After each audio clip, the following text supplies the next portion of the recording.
চীনৰ সীমা বিবাদত প্ৰাণ হেৰুৱাইছিল ভাৰতীয় 20 জন জোৱানে, যাৰ বাবে চীনৰ ওপৰত কঠোৰ হৈ পৰে ভাৰত চৰকাৰ। চীনা সামগ্ৰী বৰ্জন কৰাৰ জোৱাৰ উঠে ভাৰতীয় লোকৰ মাজত। এনে সময়ছোৱাতে ভাৰত চৰকাৰে গ্ৰহণ কৰে এক গুৰুত্বপূৰ্ণ সিদ্ধান্ত।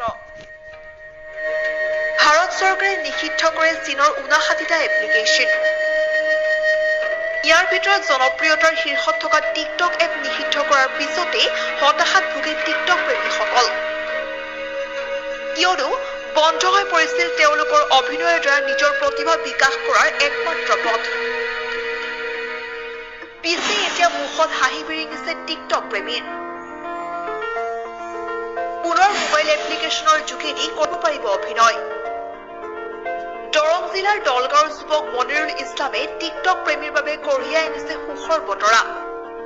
যুৱকজনে উদ্ভাৱন কৰিলে টিকটক সদৃশ মোবাইল এপ্লিকেশ্যনটো। কেৱল এসপ্তাহ প্ৰচেষ্টাৰ অন্ততেই প্ৰস্তুত কৰি উলিয়ালে এপ্লিকেশ্যনটো। উক্ত টিক মিক এপটো বৰ্তমান গুগল প্লে ষ্টৰত উপলব্ধ।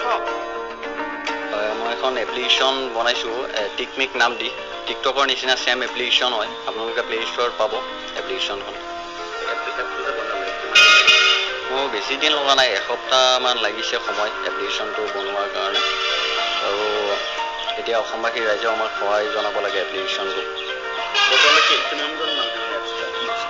100+ ডাউনলোড হৈছে আৰু ভালেখিনি ৰেটিং আহি আছে, 5 ষ্টাৰ ৰেটিং হৈছে এপ্লিকেশ্যনখন।